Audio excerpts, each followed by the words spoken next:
Jessy food and വ്ളോഗ്സിൻ്റെ പുതിയൊരു വീഡിയോയിലേക്ക് സ്വാഗതം. അപ്പോൾ ഇന്ന് ഞാൻ ഒരു ബിരിയാണി ഉണ്ടാക്കുന്ന റെസിപ്പിയാണ് ഷെയർ ചെയ്യാൻ പോണത്. എല്ലാവർക്കും ബിരിയാണി ഉണ്ടാക്കാനൊക്കെ അറിയുണ്ടാവും. ഇപ്പോൾ പെരുന്നാളൊക്കെ വരികയാണല്ലോ, അപ്പോൾ വളരെ എളുപ്പത്തിൽ ഉണ്ടാക്കാൻ പറ്റിയ രീതിയിലുള്ളൊരു ബിരിയാണിയുടെ റെസിപ്പിയാണ് കേട്ടോ. അപ്പോൾ എങ്ങനെയാണ് ഇത് ഉണ്ടാക്കണമെന്ന് നമുക്ക് നോക്കാം. ഞാനിന്ന് സവാളയും തക്കാളിയും ഒന്നും വഴറ്റാതെ വളരെ എളുപ്പത്തിൽ എങ്ങനെ ഒരു ബിരിയാണി റെഡിയാക്കാനുള്ള വീഡിയോ ആണ് കേട്ടോ ഷെയർ ചെയ്യുന്നത്. അപ്പോൾ ബിരിയാണി ഉണ്ടാക്കാൻ വേണ്ടിയിട്ട് ഞാൻ ആദ്യം തന്നെ ചിക്കനൊക്കെ കഴുകി ഒരു അരമണിക്കൂർ മുന്നെങ്കിലും ഇത് കഴുകിയിട്ട് ഇതിൽ വെള്ളമൊക്കെ വാർത്തിട്ട് വെക്കണം കേട്ടോ. എന്നിട്ട് നമുക്ക് കഴുകി വെച്ചിട്ടുള്ള ചിക്കന് ഒരു പാത്രത്തിലേക്ക് ഇട്ട് കൊടുക്കാം. എന്നിട്ട് ഇതിലേക്ക് തന്നെ നമ്മൾ കട്ട് ചെയ്ത് വെച്ചിട്ടുള്ള സവാള, സാധാരണ നമ്മൾ ബിരിയാണിയിലേക്ക് എന്തൊക്കെ ഇടും അതൊക്കെ നമുക്ക് ഇതിലേക്ക് തന്നെ ഇട്ട് കൊടുക്കാം. ഈ പച്ച ചിക്കനിലേക്ക് തന്നെ കേട്ടോ അത് ഇട്ട് കൊടുക്കുന്നത്. ഇങ്ങനെ ബിരിയാണി ഉണ്ടാക്കുമ്പോൾ നമുക്ക് എണ്ണയുടെ ആവശ്യമില്ല എന്ന് തന്നെ പറയാം. കുറച്ച് എണ്ണ നമ്മൾ ചട്ടിയിൽ അടി പിടിക്കുന്നതിന് മാത്രം ഒഴിച്ചു കൊടുത്താൽ മതിയാവും. അല്ലെങ്കിൽ ഒരു എണ്ണൻ്റെ ആവശ്യം ഒന്നുമില്ല കേട്ടോ.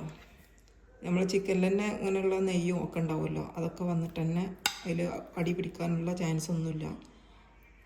നമുക്ക് ഇതിലേക്ക് ആവശ്യത്തിനുള്ള സവാള, ഞാനിപ്പോൾ ഒരു കിലോ അളവിൽ ചിക്കൻ എടുത്തിട്ടുണ്ടാവും. ഒരു 3 സവാള എടുത്തിട്ടുള്ളത്. അതിലേക്ക് തക്കാളി, പിന്നെ വെളുത്തുള്ളി ഇഞ്ചി ചതച്ചത്, ഒരു പച്ചമുളക് ഞാൻ ഈ സമയത്ത് ഇപ്പം തന്നെ ഇട്ട് കൊടുക്കണില്ല കേട്ടോ. കാരണം നമ്മളിതിങ്ങനെ നല്ല കൈ വെച്ചിട്ട് മിക്സ് ആക്കുന്ന സമയത്ത് കയ്യിൽ എരിവ് വിചാരിച്ചിട്ടാണ് ഇപ്പോൾ ഞാൻ ഇതിൽ ചേർത്ത് കൊടുക്കാത്തത്. ഞാനെല്ലാം മിക്സ് ആക്കിയിട്ട് പിന്നെ ലാസ്റ്റാണ് പച്ചമുളക് ചേർത്ത് കൊടുക്കുന്നത്. പിന്നെ ഇതിലേക്ക് മുളക് പൊടിയായിട്ടൊന്നും ചേർത്ത് കൊടുക്കണില്ല. പച്ചമുളകും കുരുമുളക് പൊടിയായിട്ടാണ് ചേർക്കുന്നത്. അതിലേക്ക് തന്നെ മല്ലിയിലും പുതിനയിലും കൂടി ചേർത്ത് കൊടുക്കാം. പിന്നെ ഇതിലേക്ക് ആവശ്യത്തിനുള്ള ഉപ്പ് ചേർത്ത് കൊടുക്കാം. ചിക്കനും മസാലയും എല്ലാം ഉണ്ടല്ലോ, അതിലേക്ക് ഒന്നിച്ചുള്ള ഉപ്പ് നമ്മൾ ഈ സമയത്ത് തന്നെ ചേർത്ത് കൊടുക്കുന്നുണ്ട്. പിന്നെ ഇതിലേക്ക് 1 ടീസ്പൂൺ കുരുമുളക് പൊടി,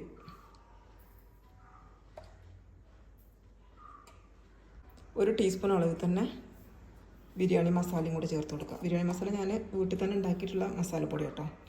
പിന്നെ ഇതിലേക്ക് 1/2 ടീസ്പൂണ് ചിക്കൻ മസാലയും കൂടി ചേർത്ത് കൊടുക്കുന്നുണ്ട്. ഇതിലേക്ക് ഒരു ചെറുനാരങ്ങ പിഴിഞ്ഞിട്ട് അതിൻ്റെ നീരും കൂടെ ഒഴിച്ച് കൊടുക്കുക. 2 ടേബിൾ സ്പൂൺ തൈരും ചേർത്ത് കൊടുക്കുന്നുണ്ട്. കൈ വെച്ചിട്ട് നന്നായിട്ട് തന്നെ ഒന്ന് മിക്സാക്കി കൊടുക്കുക. ഈ ചിക്കനും സവാളയും തക്കാളിയും എല്ലാം കൂടെ നന്നായിട്ട് തന്നെ മിക്സാക്കി കൊടുക്കണം. സവാളയും തക്കാളി നമുക്ക് കൈ കൊണ്ട് നല്ലപോലെ ഒന്ന് ഞെരടി കൊടുക്കാം കേട്ടോ. നല്ലോണ്ട് ഉടഞ്ഞ് കിട്ടിക്കോളും. ഈ സമയത്ത് നമ്മൾ ചിക്കന് വേവിക്കാതെ ഇടുന്നത്, അത് എല്ലാവരും ശ്രദ്ധിക്കുക കേട്ടോ.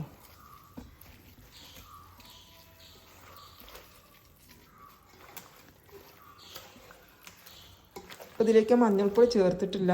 ചിക്കൻ മസാലയിൽ മഞ്ഞൾപ്പൊടി ഉണ്ടാവും. അപ്പം ഇനി വേണമെങ്കിൽ നമുക്ക് നോക്കിയിട്ട് ചേർത്ത് കൊടുത്താൽ മതി. അല്ലെങ്കിൽ നമ്മൾ മഞ്ഞളും പിന്നെ ചിക്കൻ മസാല എല്ലാം കൂടി ഇടുന്ന സമയത്ത് മഞ്ഞ കളറുള്ള ബിരിയാണി ആവട്ടെ, ബിരിയാണിൻ്റെ കളർ തന്നെ ചേഞ്ച് ആയിട്ടുണ്ടാവും. അപ്പോൾ അത്രയും കളർ ഉണ്ടാകുമ്പോൾ ഒരു കാണാനൊരു ഭംഗി ഉണ്ടാവില്ലല്ലോ നല്ല മഞ്ഞാകുമ്പോൾ. അപ്പോൾ അതുകൊണ്ടാണ് ഞാനിപ്പോൾ ചേർത്ത് കൊടുത്തില്ല. ഞാൻ മിക്സ് ആക്കിയിട്ട് വേണമെങ്കിൽ ചേർത്ത് കൊടുക്കാമെന്ന് വിചാരിച്ചിട്ട്. മഞ്ഞൾ തീരെ കുറവാണ്, അപ്പോൾ ഞാനൊരു 1/4 ടീസ്പൂൺ മഞ്ഞൾപ്പൊടി ചേർത്ത് കൊടുക്കുന്നുണ്ട്. അല്ലെങ്കിൽ മഞ്ഞൾ ഇത് വേവായി വരുന്ന സമയത്തും ഇങ്ങനെ മഞ്ഞ കളർ ഇങ്ങനെ ഉണ്ടായിട്ട് വരുമല്ലോ, അപ്പോൾ അതിനനുസരിച്ചിട്ട് ചേർത്ത് കൊടുത്താൽ മതി. എന്നിട്ട് എല്ലാം കൂടെ നന്നായിട്ട് തന്നെ മിക്സാക്കി കൊടുക്കുക. ഇത് നമ്മൾ ഇങ്ങനെ ഉണ്ടാക്കുന്ന സമയത്ത് നമ്മൾ ശ്രദ്ധിക്കേണ്ട കാര്യം, നമ്മുടെ ചിക്കനിൽ തീരെ വെള്ളം ഉണ്ടാകാൻ പാടില്ല. അപ്പോൾ നമ്മൾ ചോറ് റെഡിയാക്കുന്ന സമയത്ത് അതിൽ വെള്ളം അടിയിൽ ഇങ്ങനെ കുറേ കൂടുതലായിട്ടുണ്ടാവും. അപ്പോൾ പച്ചയിലല്ല നമ്മൾ വേവിച്ചിട്ട് എടുക്കുന്നത്, അപ്പോൾ അതിൽ കുറേ വെള്ളം ഉണ്ടാവും അടിയിൽ. അപ്പോൾ അത് ഇല്ലാതിരിക്കാൻ കുറച്ച് മുന്നേ തന്നെ ചിക്കൻ കഴുകി വെള്ളം ഡ്രൈ ആവാൻ വേണ്ടിയിട്ട് വെക്കണം. നമുക്ക് ഈ സമയത്ത് നമുക്കിതിലേക്ക് മുളക് നമ്മൾ നേരത്തെ ചതച്ച് വെച്ചിട്ടുണ്ടല്ലോ, അത് ഞാൻ ചേർത്ത് കൊടുത്തിട്ടില്ലായിരുന്നു. കയ്യിന് എരിവുണ്ടാവും വിചാരിച്ചിട്ട്. അപ്പോൾ ഈ സമയത്ത് നല്ല മിക്സ് ആക്കിയതിന് ശേഷം ലാസ്റ്റ് ഇതുകൊണ്ട് ചേർത്ത് കൊടുക്കും. ഇതിലേക്ക് ഒരു മുളക് പൊടി ഒന്നും ചേർക്കണില്ല കേട്ടോ. അതുകൊണ്ട് പച്ചമുളകിൻ്റെയും കുരുമുളകിൻ്റെയും എരിവാണ് ഇതിലുള്ളത്. അപ്പോൾ അതിനനുസരിച്ചിട്ട് പച്ചമുളക് നമുക്ക് ചേർത്ത് കൊടുക്കാം. എന്നിട്ടൊന്ന് നന്നായിട്ടൊന്ന് മിക്സാക്കി കൊടുക്കാം. ഇതിന് നമുക്കൊരു 1 മണിക്കൂറൊക്കെ റെസ്റ്റ് ചെയ്യാൻ വേണ്ടിയിട്ട് വെക്കാം കേട്ടോ. എന്നാലും നല്ല ഉപ്പും എല്ലാം ചിക്കനിൽ പിടിക്കുള്ളൂ. ചുരുങ്ങിയത് ഒരു മണിക്കൂറെങ്കിലും വെക്കണം. അതിന് ശേഷം നമ്മൾ വേവിച്ചിട്ടെടുക്കണമല്ലോ. അപ്പോൾ പെരുന്നാളിനൊക്കെ നമുക്ക് വേഗത്തിൽ ഉണ്ടാക്കിയെടുക്കാൻ പറ്റിയൊരു ഐറ്റമാണ് കേട്ടത്. നമുക്ക് തലേ ദിവസം തന്നെ മസാല കൂട്ടി വെക്കാനും ഒക്കെ പറ്റും. ഞാൻ ഇതോടെ 1 മണിക്കൂർ അടച്ചു വെക്കും. അതിന് ശേഷമാണ് പിന്നെ ചോറ് റെഡിയാക്കുന്നത്.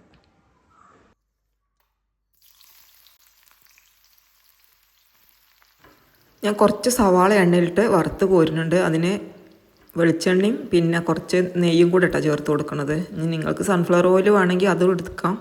ഞാനിപ്പോൾ വെളിച്ചെണ്ണയിലാണ് ബിരിയാണി റെഡിയാക്കി എടുക്കുന്നത്. സവാള ഫ്രൈ ചെയ്ത് എടുക്കണം എന്ന് ആവശ്യമില്ലാത്തവർക്ക് ഇത് സ്കിപ്പ് ചെയ്യുകയും ചെയ്യാം കേട്ടോ. എണ്ണയിൽ നിന്ന് സവാള വറുത്ത് പോയതിന് ശേഷം നമുക്ക് അണ്ടിപ്പരിപ്പും മുന്തിരിയും ഒന്ന് വറുത്തിട്ട് എടുക്കാം.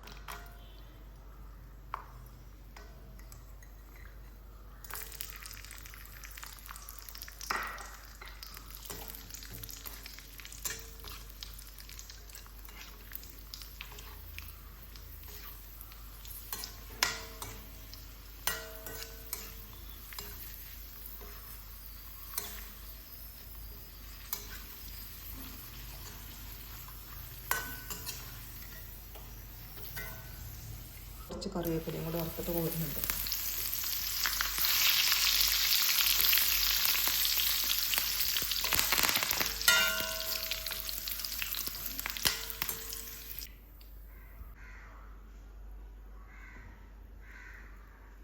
ഞാൻ ഇതൊക്കെ കൂടെ റെഡിയാക്കി വെച്ചിട്ടുണ്ടെങ്കിൽ ഞാൻ ചോറിനുള്ള വെള്ളം അടുപ്പത്ത് വെച്ച് കൊടുക്കട്ടെ.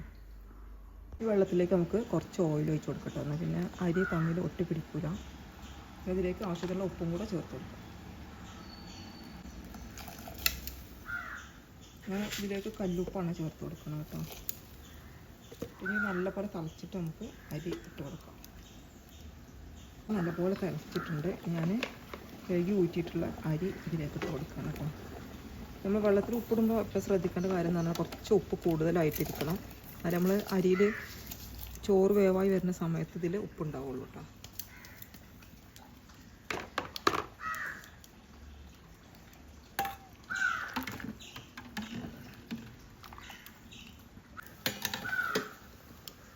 ഇതൊക്കെ വെച്ചിട്ടുള്ള മസാല ഉണ്ടാകും. അത് ഞാനൊരു വലിയ പാത്രത്തിലേക്ക് മാറ്റി കൊടുക്കുകയാണ്. എന്നാലേ നമുക്ക് ചോറും ഇറച്ചിയും കൂടെ ഒരു പാത്രത്തിൽ തന്നെയുള്ള ഇടേണ്ടത്.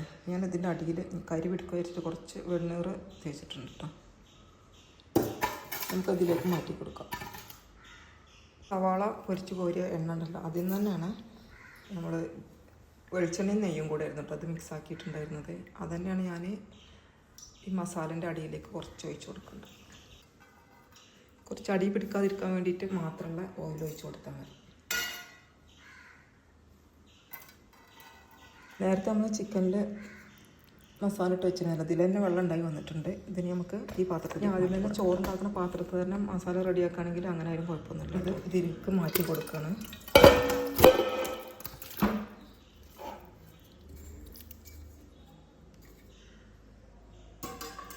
കണ്ടില്ല, നമ്മൾ നേരത്തെ മസാല ഉണ്ടാക്കുന്ന സമയത്ത് ഇതിൽ തീരെ മഞ്ഞൾപ്പൊടിയൊന്നും ഇല്ലായിരുന്നു. അപ്പോൾ തന്നെ നമ്മളിങ്ങനെ റെസ്റ്റ് ചെയ്യാൻ വേണ്ടി വെച്ചപ്പോൾ തന്നെ നല്ല മഞ്ഞ കളറായിട്ടുണ്ട്. ഇത് ചിക്കനൊക്കെ എല്ലാം ഇങ്ങനെ നിരത്തി വെച്ച് കൊടുക്കണം കേട്ടോ അടിവശത്ത്. ഇതിന് നമ്മൾ വേവിക്കണമൊന്നുമില്ല. ഇതിൻ്റെ മുകളിലേക്കാണ് നമ്മൾ ചോറ് ഊറ്റിയിട്ടിടുന്നത്. അപ്പോൾ ഓരോ കഷ്ണം മേലെ കിടക്കാതെ ഓരോന്നും സെപ്പറേറ്റായി ഇങ്ങനെ പരന്ന് കിടക്കണം. അപ്പോൾ എല്ലാ ഭാഗത്തും ഒരേപോലെ വേവായിട്ട് കിട്ടുള്ളൂ. ചോറൊക്കെ വേവായിട്ടുണ്ട്. ഇത് ഞാൻ ഊറ്റിയെടുക്കുകയാണ്. നമ്മൾ ഊറ്റി വെച്ചിട്ടുള്ള ചോറ് ഈ പച്ച ചിക്കൻ ഉണ്ടല്ലോ ഇതിൻ്റെ മുകളിലേക്കാണ് ഇട്ട് കൊടുക്കുന്നത്. ഞാൻ ഊറ്റി വെച്ചിന്ന് പകുതി ഇപ്പോൾ ചേർത്ത് കൊടുക്കുന്നുണ്ട്. എന്നിട്ട് ഇതൊന്നിങ്ങനെ നിരത്തി കൊടുക്കും.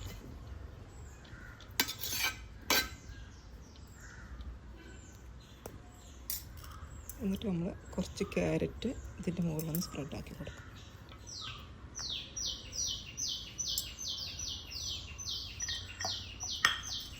പിന്നെ കുറച്ച് ബിരിയാണി മസാലയും കൂടെ ചേർത്ത് കൊടുക്കുന്നുണ്ട്.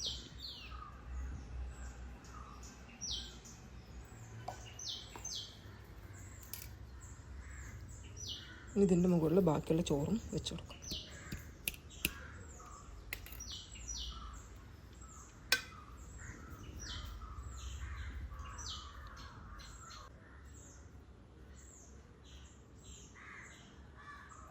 നമ്മൾ നേരത്തെ വറുത്ത് വെച്ചിട്ടുള്ള സവാളയും അണ്ടിപ്പരിപ്പൊക്കെ ഉണ്ടല്ലോ അതും കൂടെ അതിൻ്റെ മുകളിൽ സ്പ്രെഡ് ചെയ്ത് കൊടുക്കുക.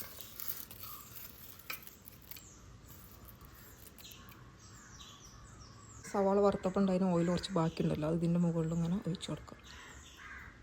ഈ ഓയിൽ ഇഷ്ടമില്ലാത്തവർക്ക് ഇതിൻ്റെ ക്വാണ്ടിറ്റി കുറച്ചാലൊക്കെ മതി കേട്ടോ. ഒഴിച്ച് കൊടുത്തില്ലെങ്കിലും കുഴപ്പമൊന്നുമില്ല, ഞാൻ ടേസ്റ്റിന് വേണ്ടിയിട്ട് ഒഴിക്കുന്നുള്ളൂ. നമുക്കിതൊന്ന് അടച്ചു വെച്ച് കൊടുക്കാം. അടുപ്പിൽ കത്തിക്കുന്ന സമയത്താട്ടോ നല്ല ശ്രദ്ധിക്കേണ്ടത്. ഞാനിപ്പോൾ ഇതിലൊരു 2-3 ചിരട്ട ഇട്ടെടുത്തിട്ടുണ്ട്. ഈ ചിരട്ട നല്ലപോലെ കത്തി പിടിച്ചിട്ട്, ചിരട്ട പിന്നെ എല്ലാ ഭാഗത്തേക്കും ഒരുപോലെ കത്തി കിട്ടില്ല, ഇങ്ങനെ പാളി കത്തുമല്ലോ, അതിന് വേണ്ടിയിട്ടാണ് ചിരട്ട ഇട്ടിട്ടുള്ളത്. ഇത് കത്തി പിടിക്കുമ്പോൾ നമുക്ക് ഈ ചെമ്പ് അടുപ്പത്തേക്ക് വെച്ച് കൊടുക്കാം. അപ്പോൾ ഞാനതിങ്ങനെ അടുപ്പത്തേക്ക് വെക്കുന്നത്. ഈ ചെമ്പിൻ്റെ മൂടിൻ്റെ എല്ലാ ഭാഗത്തുകൂടി ഇങ്ങനെ ആവി ഫുള്ളായിട്ട് വരും കേട്ടോ. അപ്പോൾ വീഡിയോയിൽ കാണുന്നുണ്ടാവും, ഞാൻ മുഴുവനായിട്ട് തുറക്കണില്ല, അപ്പോൾ പിന്നെ ഇതിൽ പ്രഷർ ഉണ്ടാവില്ലല്ലോ. എല്ലാ ഭാഗത്തു കൂടി ഇങ്ങനെ ആവി വരും. ആ സമയത്ത് നമുക്ക് തീ അത്രയും കത്തിയാൽ മതി കേട്ടോ. ഞാൻ അടുപ്പിൽ നിന്ന് ഈ കനൽ കോരി മാറ്റി വന്നു കേട്ടോ. ഇത്രയും അധികം കനൽ ഇതിനോട് വേണ്ട, അപ്പോൾ അടി പിടിക്കും. കുറച്ച് കനൽ മാത്രം മതിയാവും. ഇതിൻ്റെ മേലെ ഞാൻ ചോറ് ഊറ്റിയ വെള്ളം ഉണ്ടല്ലോ അത് വെച്ചിട്ടുണ്ട് ചൂട് കിട്ടാൻ വേണ്ടിയിട്ട്. അല്ലെങ്കിൽ നിങ്ങൾ കനലെടുത്തിട്ട് ഈ മൂടിയുടെ മുകളിൽ വെക്കുകയാണെങ്കിൽ അങ്ങനെയും മതി കേട്ടോ. അപ്പോൾ മൂടിയൊക്കെ കറുത്ത് പോകും. അപ്പോൾ അതുകൊണ്ടാണ് ഇങ്ങനെ വെള്ളം വെച്ച് തീ വെക്കാൻ പാടുള്ളൂ. ഇങ്ങനെ പരത്തിയിട്ട് എല്ലാ ഭാഗത്തേക്കും ഉള്ളത് എല്ലാ ഭാഗത്തേക്കും ഇങ്ങനെ പരത്തി വെച്ച് കൊടുക്കുക, നല്ല അടി പിടിക്കാതിരിക്കുള്ളൂ കേട്ടോ. ഈ കത്തിക്കുമ്പോൾ നല്ല ശ്രദ്ധിക്കണം ഇങ്ങനെ ബിരിയാണി ഉണ്ടാക്കുമ്പോൾ. പിന്നെ ദം ചെയ്ത് വെച്ചിട്ട് നമുക്ക് 1 മണിക്കൂറെങ്കിലും റെസ്റ്റ് ചെയ്യണം കേട്ടോ, എന്നെങ്കിൽ നല്ല പാകത്തിനായിട്ട് ചിക്കനൊക്കെ വേവായിട്ട് കിട്ടുള്ളൂ. അങ്ങനെ ചോറ് അടുപ്പത്ത് വെച്ച് നമ്മൾ ദം ചെയ്യാൻ വേണ്ടി വെച്ചല്ലോ. എന്നിട്ടിപ്പോൾ ഇത് 2 മണിക്കൂറായിട്ടുണ്ട് കേട്ടോ. അതിന് ശേഷമാണ് ഞാനത് ഓപ്പൺ ചെയ്തിട്ടുള്ളത്. അപ്പോൾ ഇനി ഇതിൻ്റെ മുകളിൽ കുറച്ച് മല്ലിയില, ചോറ് വിളമ്പുന്ന സമയത്താണ് മല്ലിയില അതിൻ്റെ മുകളിൽ ഇടുന്നത് കേട്ടോ. എന്നാൽ പിന്നെ കാണാനും നല്ല ഭംഗിയുണ്ടാവും. ഇത് ഒന്നിച്ച് മിക്സ് ആക്കുന്ന സമയത്ത് നല്ല പച്ച കളറും ക്യാരറ്റിൻ്റെ കളറും എല്ലാം കൂടെ ഉണ്ടാകുമ്പോൾ. അപ്പോൾ അതിന് വേണ്ടിയിട്ട് ഞാൻ ലാസ്റ്റാണ് ഇത് ചേർത്ത് കൊടുക്കുന്നത്. നമുക്കിത് ഒന്നിച്ച് നന്നായിട്ട് തന്നെ മിക്സ് ആക്കിയിട്ടൊരു സേവിങ് പാത്രത്തിലേക്ക് വിളമ്പെടുക്കാം കേട്ടോ. ഇതിൻ്റെ അടിവശത്ത് കണ്ടില്ല തീരെ ഒട്ടിപ്പിടിക്കുക. ചിലപ്പോൾ നമ്മളിങ്ങനെ കൂടുതൽ വെള്ളം ഉണ്ടെങ്കിൽ നമ്മൾ വിളമ്പുന്ന സമയത്ത് തന്നെ ഇതിൻ്റെ അടിയിൽ വെള്ളം നിൽക്കും കേട്ടോ. അപ്പോൾ അത് നല്ലപോലെ ശ്രദ്ധിക്കണം. നല്ല ഇറച്ചിയിലെ വെള്ളമൊക്കെ നല്ല ഡ്രൈ ആയിട്ട് മാത്രമേ ഇത് ഇങ്ങനെ ബിരിയാണി ഉണ്ടാക്കാൻ പാടുള്ളൂ കേട്ടോ. അപ്പോൾ നല്ല വേവായിട്ടുണ്ട്, പാകത്തിനുള്ള വേവ് ആയിട്ടുണ്ട്, തീരെ അടി പിടിക്കുക ഒന്നും ചെയ്തിട്ടില്ല. അപ്പോൾ എല്ലാവരും ഇങ്ങനെ ബിരിയാണി വെച്ചിട്ടില്ലെങ്കിൽ തീർച്ചയായിട്ടും ട്രൈ ചെയ്ത് നോക്കുക. ഇങ്ങനെ ബിരിയാണി ഉണ്ടാക്കാന്ന് പറഞ്ഞാൽ നല്ല ഈസിയാണ് കേട്ടോ ബിരിയാണി ഉണ്ടാക്കാൻ. കുറേ ടൈം ഇളക്കി വാട്ടി ഒന്നും റെഡിയാക്കേണ്ട ആവശ്യമില്ല. സവാളയും വയറ്റ് ഒന്നും വേണ്ടല്ലോ. അപ്പോൾ നമുക്ക് ഒന്നിച്ച് കുറച്ച് സമയം കൊണ്ട് തന്നെ ബിരിയാണി റെഡിയാക്കി എടുക്കാൻ പറ്റും.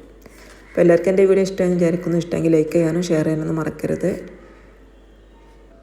ഈ ചെമ്പിൻ്റെ അടിവശത്ത് ഇപ്പോൾ നിങ്ങൾക്ക് കാണാൻ പറ്റുന്നുണ്ടെന്ന് വിചാരിക്കുന്നു. വീഡിയോയിൽ തീരെ അടി പിടിക്കുക ഒന്നും ചെയ്തിട്ടില്ല. അപ്പോൾ എല്ലാവരും ഇങ്ങനെ ബിരിയാണി വെച്ച് നോക്കിയിട്ട് അതിൻ്റെ ഫീഡ്ബാക്ക് തന്നെ കമൻറ്റിലൂടെ അറിയിക്കുക കേട്ടോ. താങ്ക്